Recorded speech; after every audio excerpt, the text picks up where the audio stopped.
나이가 들수록 치아보다 먼저 불편해지는 곳이 있습니다. 바로 잇몸입니다. 양치도 하고 관리한다고 생각했는데도 조금만 딱딱한 음식을 먹어도 시큰거리거나 치아 사이가 벌어지는 느낌을 받을 때가 있죠. 사실 이런 변화는 특별한 병 때문이 아니라 대부분 나이가 들며 잇몸뼈가 서서히 약해지는 자연스러운 과정에서 시작됩니다. 하지만 그 속도가 사람마다 크게 다른 건 분명합니다. 제가 어렸을 때 할머니를 떠올려 봅니다. 할머니는 이가 안 좋으셔서 가족들과 같은 밥을 못 드셨어요. 어머니가 따로 밥을 죽처럼 만들어 드렸죠. 명절에 온 가족이 모여 고기를 구워 먹을 때도 할머니만 따로 무른 음식을 드셨습니다. 제철 과일이 나와도 할머니는 드실 수가 없었어요. 사과도 배도 씹을 수가 없으셨으니까요. 가족들이 맛있게 먹는 모습을 그냥 바라만 보시던 할머니의 표정이 지금도 기억납니다. 연구소에서 만나는 분들 중에도 이런 경우가 정말 많습니다. 어떤 분은 70대에도 잇몸이 튼튼해서 갈비도 잘 드시는 반면 어떤 분은 50대부터 잇몸이 빠르게 내려가기 시작합니다. 잇몸이 무너지면 좋아하는 음식을 포기해야 합니다. 봄에 나오는 아삭한 달래, 여름 수박, 가을 사과, 겨울 단단한 감. 먹고 싶은 게 많은데 잇몸이 아파서 이가 시려서 거부하게 되는 겁니다. 밥도 따로 해야 하고 가족들과 같은 음식을 나눠 먹을 수 없게 됩니다. 이게 얼마나 외롭고 서러운 일인지 아십니까? 이 차이를 만드는 건 큰 것이 아니라 매일의 작은 습관입니다. 많은 분들이 양치만 열심히 하면 잇몸이 괜찮을 거라고 생각하십니다. 하지만 실제로는 칫솔이 닿지 않는 곳에서 문제가 시작됩니다. 치아 사이, 잇몸 라인, 어금니 뒤쪽. 바로 이런 곳들이죠. 그리고 또 하나 중요한 게 있습니다. 바로 침입니다. 나이가 들면서 침이 줄어드는 순간 잇몸은 급격히 약해집니다. 입이 마르면 세균이 증식하고 염증이 생기고 회복이 늦어지거든요.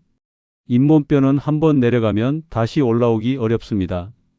하지만 속도는 충분히 조절할 수 있습니다. 심지어 멈출 수도 있습니다. 오늘 제가 말씀드릴 내용은 복잡한 이론이 아닙니다. 제가 32년간 현장에서 직접 확인하고 수천 명에게 안내했던 가장 현실적이고 효과 있는 방법들입니다. 거창한 장비도 필요 없고 돈도 거의 들지 않습니다. 다만 알아야 합니다.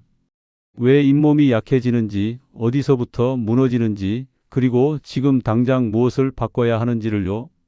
여러분이 70대에도 좋아하는 음식을 자유롭게 드실 수 있도록 손자들과 같은 밥상에서 같은 음식을 나눠 드실 수 있도록 도와드리겠습니다. 이제 본격적으로 함께 살펴보겠습니다. 제가 만난 한 분을 말씀드리겠습니다. 제 이모 64세 전직 간호조무사 김순애 님입니다. 어느 날 이모한테 전화가 왔는데 목소리가 좀 이상했어요. 평소보다 톤이 낮고 조심스럽더군요. 손자 얘기를 꺼내시더라고요. 7살짜리가 할머니한테 다가오다가 갑자기 코를 막고 뒤로 물러섰답니다. 그리고는 할머니 입에서 이상한 냄새 난다고 그랬대요. 이모는 그 순간 얼어붙었다고 했습니다. 사실 신호는 계속 있었어요. 60대 들어서면서 아침마다 입안이 텁텁했고요. 커피 마시고 나면 입안이 끈적거리는 느낌이 들었답니다. 잇몸도 자주 부었고 딱딱한 음식 먹으면 시큰거렸죠. 하지만 이모는 그냥 나이 탓이라고 생각했어요. 본인은 양치를 하루 3번 꼬박꼬박 하니까 괜찮을 거라고 믿었던 겁니다. 그런데 손자가 그렇게 반응하니까 충격이었던 거죠. 간호조무사 출신이라 건강관리에 자신 있었는데 입냄새 때문에 손자한테 거부당했다는 게 자존심이 상하셨대요. 저한테 전화해서 물으셨습니다. 본인이 뭘 잘못하는 건지, 양치를 더 오래 해야 하는 건지, 아니면 특별한 치료를 받아야 하는 건지. 저는 이모를 직접 만났습니다. 입안을 보니 예상했던 그대로였어요. 칫솔은 정말 열심히 쓰셨더라고요. 칫솔모가 거의 다 벌어져 있을 정도였으니까요. 하지만 치아 사이는 완전히 방치되어 있었습니다. 그 사이사이에 음식물이 끼어 있고 플라그가 쌓여 있었어요. 제가 치실을 어떻게 쓰시냐고 물어봤습니다. 이모가 말씀하시길 예전에 몇 번 써봤는데 귀찮아서 안 쓰게 되더래요. 식당 가면 이쑤시개 있잖아요. 그걸 자주 쓰신답니다. 치실은 집에 있긴 한데 생각이 안 나서 있을 때 가끔 쓰는 정도라고 하셨어요. 바로 이거였습니다. 이쑤시개는 어디서든 쉽게 쓸 수 있으니까 자주 쓰게 되는데 치실은 집에 있어도 잘 안 쓰게 되는 거죠. 그리고 커피를 하루에 4잔씩 드신대요. 물은 거의 안 마시고요. 입이 자주 말랐던 이유가 바로 이거였죠. 혀에도 백태가 두껍게 끼어 있었고요. 양치의 중요성은 다들 알고 계십니다. 이모도 그래서 하루 3번씩 열심히 하셨던 거고요. 하지만 치실의 중요성은 잘 모르시는 거예요. 저는 이모한테 치실 사용법을 다시 천천히 알려드렸습니다. 손으로 감는 방법, 치아 사이에 넣는 각도, 잇몸 라인을 따라 닦는 방법까지요. 그리고 혹시 모르니 치과 전문 치료도 한번 받아보시라고 권해드렸어요. 이미 쌓인 치석이 있을 수 있으니까요. 이모는 제 말대로 치과 치료를 받으셨답니다. 오랫동안 쌓였던 치석을 제거하고 나니 잇몸이 시큰거리던 것도 많이 개선되었다고 하셨어요. 딱딱한 음식도 예전보다 편하게 드실 수 있게 되었고요. 그런데 저는 여기서 한 가지를 더 권해드렸습니다. 비용도 안 들고 집에서 할 수 있는 아주 간단한 방법이었는데요. 이게 나중에 이모가 가장 좋아하게 된 방법이었습니다. 1달 반쯤 지났을 때였습니다. 손자가 이모 얼굴에 바짝 붙어서 이야기하더래요. 예전엔 안 그랬는데요. 그리고 이렇게 말씀하셨습니다. 평생 양치만 열심히 하면 되는 줄 알았대요. 이쑤시개로 치아 사이 후비면 괜찮은 줄 알았고요. 조금만 늦었으면 잇몸도 무너졌을 거라고 하시더군요. 근데 정작 중요한 건 치실이더래요. 칫솔로는 안 되는 부분이 있었던 겁니다. 이 이야기를 통해 우리가 놓치고 있던 진짜 문제를 보게 됩니다. 잇몸이 약해지는 이유는 대부분 우리 일상 속에 숨어 있습니다. 특별한 질환이 아니라 반복되는 작은 습관들이 쌓여서 만들어지는 결과죠. 그래서 습관만 바꿔도 속도를 충분히 늦출 수 있습니다. 가장 먼저 말씀드릴 건 치아 사이입니다. 잇몸 문제는 거의 대부분 여기서 시작됩니다. 칫솔이 절대 닿지 않는 공간이기 때문이죠. 그래서 아무리 양치를 오래 해도 치실을 안 쓰면 소용이 없습니다. 제가 만난 분들 중에 하루 3번 양치를 10분씩 하시는 분도 계셨습니다. 그런데 잇몸은 계속 나빠지셨어요. 이유는 간단했습니다. 치아 사이에 남아있는 음식물과 세균은 칫솔로 절대 제거되지 않거든요. 그게 쌓이면서 염증이 생기고 잇몸뼈가 서서히 흡수되는 겁니다. 미국 치주학회에서 발표한 연구를 보면 치실을 사용하는 사람과 안 하는 사람의 잇몸 건강 차이가 10년 이상 벌어진다는 결과가 있습니다. 그만큼 치실은 선택이 아니라 필수입니다. 다음은 침입니다. 침이 줄어드는 순간 잇몸은 급격히 약해집니다. 나이가 들면 자연스럽게 침샘 기능이 떨어지면서 입이 마르기 시작하죠. 입이 마르면 세균이 빠르게 증식하고 잇몸에 염증이 생깁니다. 특히 밤에 입을 벌리고 주무시는 분들은 아침에 입안이 텁텁하고 냄새가 심하게 나는 경우가 많습니다. 밤새 침이 거의 증발해버리기 때문이죠. 이런 상태가 반복되면 잇몸은 회복할 시간이 없어집니다. 그래서 물을 자주 마시는 습관이 정말 중요합니다. 한 번에 많이 마시는 게 아니라 10분에서 20분 간격으로 조금씩 자주 마시는 게 핵심입니다. 입안을 항상 촉촉하게 유지하는 거죠. 그런데 제가 이모한테 권해드렸던 방법이 바로 여기에 있습니다. 비용도 안 들고 집에서 바로 할 수 있는 방법이요. 오이랑 당근입니다. 처음 들으면 의아하실 겁니다. 그냥 채소인데 뭐가 특별하냐고요? 그런데 이건 영양소 때문이 아닙니다.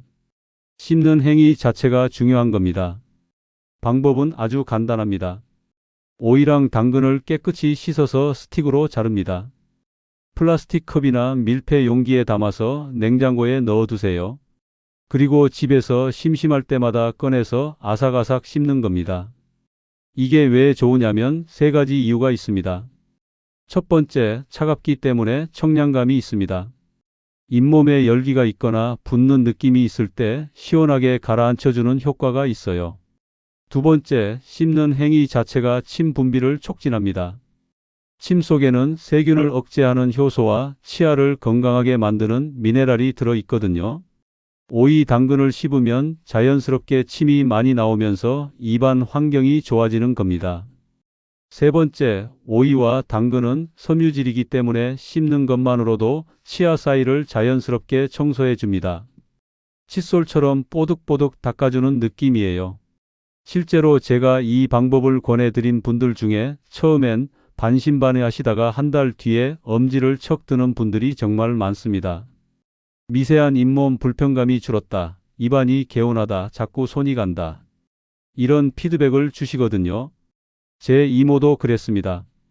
처음엔 이게 뭐 대단한 건가 싶으셨는데 한 달 반 뒤에는 오이 당근 없으면 입이 심심하다고 하실 정도였어요. 간식으로 과자나 사탕 드시는 것보다 훨씬 낫습니다. 몸에도 좋고 씹으면서 침도 나오고 치아도 깨끗해지니까 안 할 이유가 없죠. 커피도 잇몸에 영향을 줍니다. 커피 자체가 나쁜 건 아닙니다. 하지만 커피를 마시면 입안이 건조해지거든요. 그래서 커피 마신 뒤에 물 한 컵을 꼭 마시는 습관을 들이시면 됩니다. 그것만으로도 입안 환경이 크게 달라집니다. 담배는 말할 것도 없습니다. 일반 담배든 전자담배든 잇몸 염증을 악화시키는 건 똑같습니다. 잇몸 혈관을 수축시켜서 회복력을 떨어뜨리거든요. 금연이 어렵다면 최소한 흡연 후에 물로 입을 헹구는 습관이라도 들이셔야 합니다. 술도 마찬가지입니다. 자주 마시면 잇몸 회복력이 떨어집니다. 특히 안주 없이 술만 마시는 습관은 잇몸에 직접적인 자극을 주기 때문에 더 좋지 않습니다.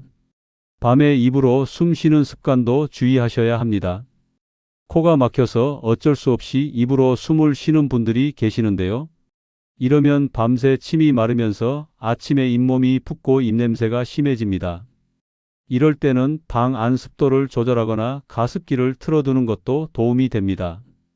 일부 분들은 입에 의료용 테이프를 가볍게 붙이고 주무시는 경우도 있는데요. 효과가 있다는 연구 결과도 있습니다. 여러분은 혹시 아침에 일어났을 때 입안이 텁텁하거나 냄새가 신경 쓰이시나요? 그렇다면 밤사이 입안이 너무 건조했다는 신호입니다. 산성 음료도 조심하셔야 합니다. 레몬수나 식초 같은 걸 건강을 위해 드시는 분들이 많으신데요. 이런 음료는 치아 표면을 약하게 만들고 잇몸에도 자극을 줍니다. 만약 꼭 드셔야 한다면 빨대로 마시거나 목 뒤로 바로 넘기는 방식으로 치아 접촉을 최소화하시는 게 좋습니다.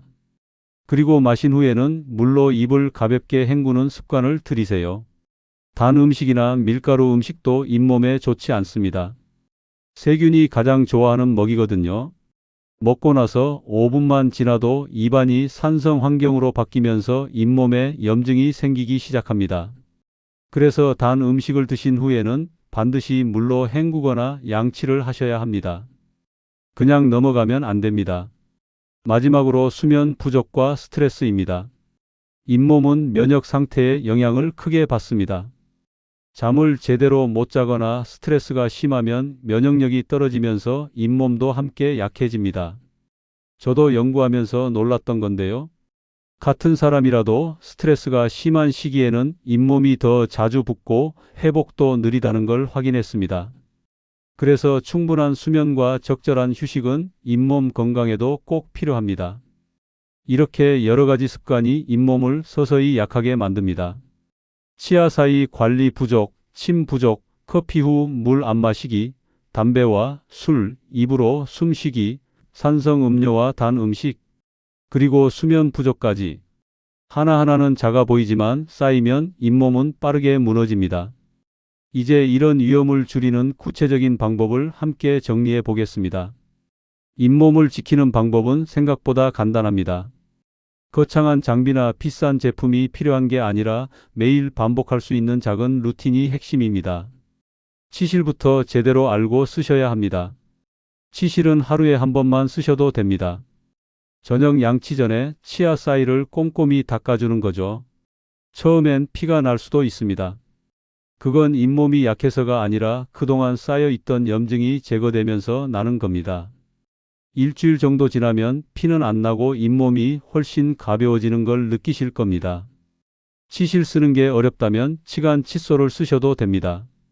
치아 사이가 좀 벌어진 분들은 오히려 치간 칫솔이 더 편하실 수 있어요. 플라스틱 손잡이가 달린 치실도 있는데요. 안 쓰는 것보단 낫지만 손으로 직접 감아서 쓰는 게 훨씬 깊이 들어가고 효과적입니다. 요즘 나온 제품 중에 물에 닿으면 부풀어 오르는 치실도 있습니다.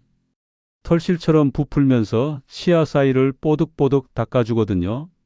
실제로 써보신 분들이 예전 치실보다 훨씬 잘 닦인다고 하십니다. 다음은 첨단 칫솔입니다. 끝이 뾰족한 칫솔이요. 일반 칫솔로 닦기 어려운 어금니 뒤쪽이나 잇몸 라인을 깔끔하게 닦을 수 있습니다.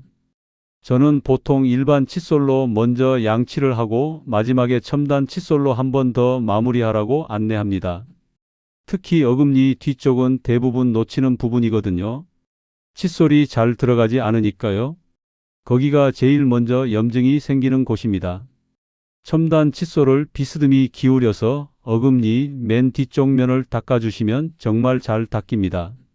치아와 잇몸 라인을 따라 쭉쭉 닦아주시면 효율적이에요. 미니헤드 칫솔도 추천합니다. 일반 칫솔보다 절반 사이즈인데요. 좁은 공간을 꼼꼼하게 닦기에 좋습니다. 아침에 급하실 때는 일반 칫솔로 빠르게 닦으시고요. 저녁에 여유 있을 때는 미니헤드 칫솔로 천천히 꼼꼼하게 닦은 다음 첨단 칫솔로 마무리하시면 됩니다.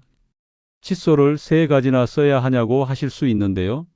하나씩 추가해 보시면 확실히 차이를 느끼실 겁니다. 치약도 중요합니다.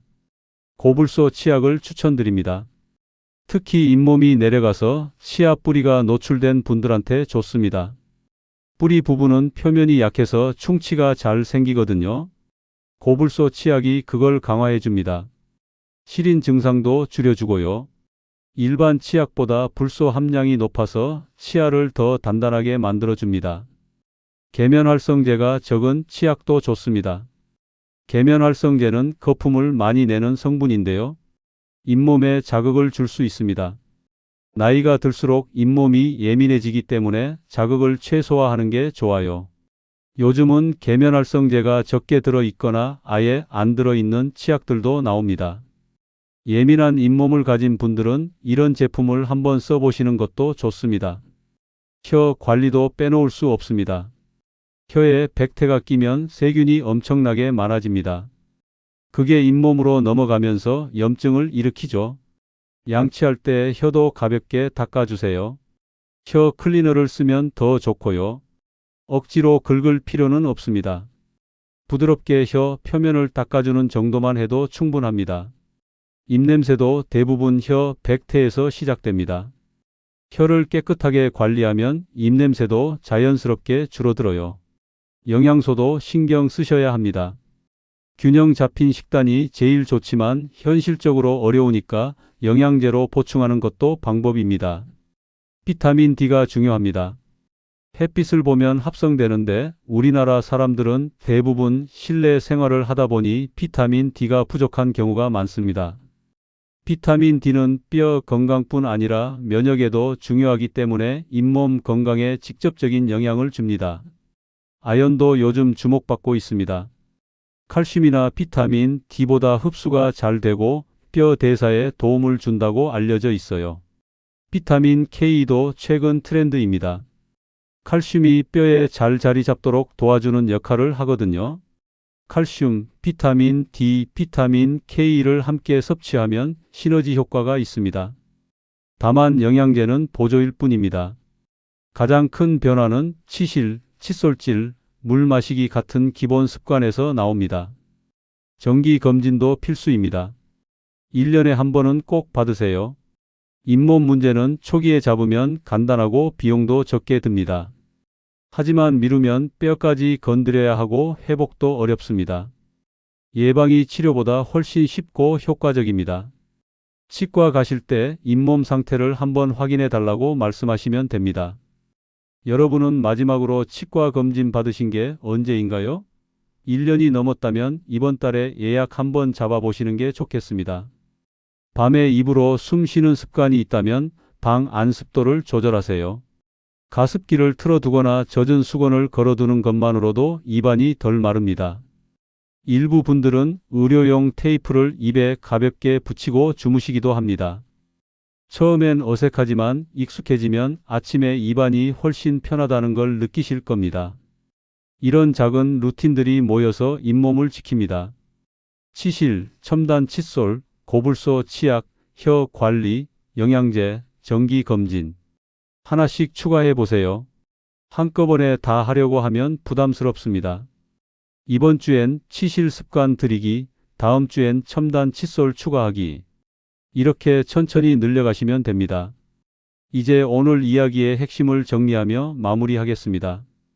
오늘 제가 말씀드린 내용을 정리해 보겠습니다. 많은 분들이 잇몸은 나이가 들면 당연히 약해진다고 생각하십니다. 양치만 열심히 하면 괜찮다고 여기시죠. 하지만 실제로 잇몸이 무너지는 이유는 우리가 미처 신경 쓰지 못한 곳에 있었습니다. 바로 칫솔이 닿지 않는 치아 사이였습니다. 이쑤시개로는 절대 해결되지 않는 부분이죠. 치실 없이 잇몸을 지키는 건 거의 불가능합니다. 그리고 침이 줄어드는 순간 잇몸은 급격히 약해집니다.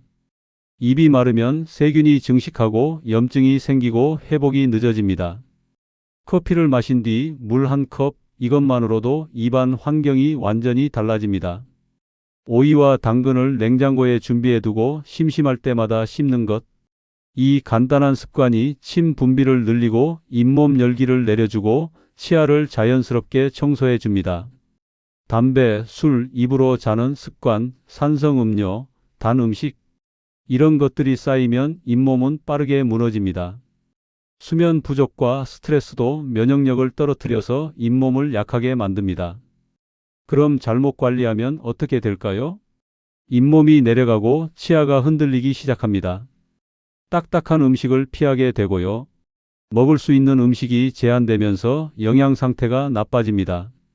소화도 잘 안 되고 전신 건강도 떨어집니다. 입냄새 때문에 사람들과 가까이 이야기하는 게 부담스러워집니다. 손자가 할머니를 피하게 되고 자존감도 떨어집니다. 제 이모처럼요. 잇몸은 단순히 입안 문제가 아닙니다. 건강 수명을 좌우하는 기초 체력입니다. 반대로 제대로 관리하면 어떻게 될까요? 잇몸이 튼튼하면 음식을 자유롭게 드실 수 있습니다.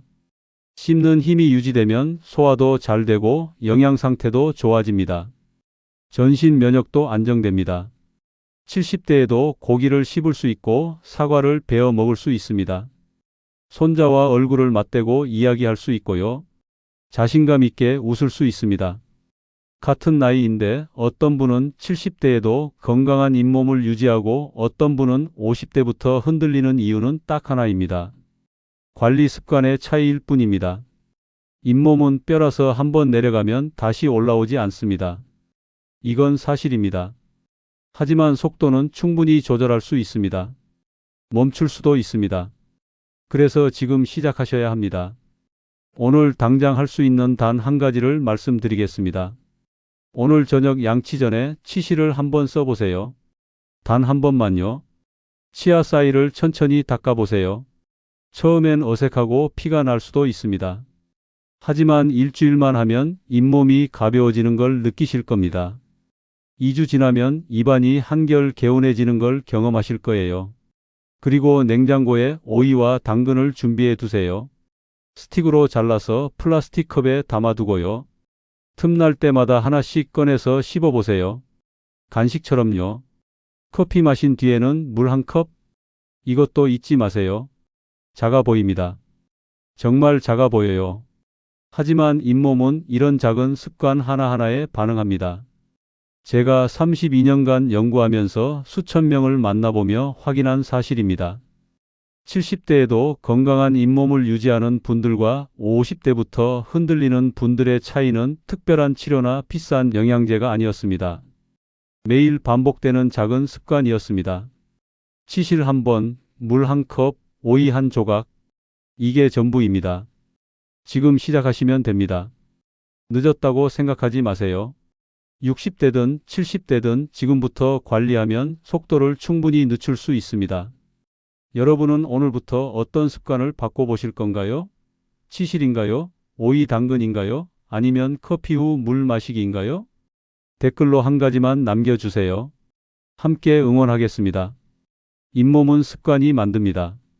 오늘부터 시작하세요.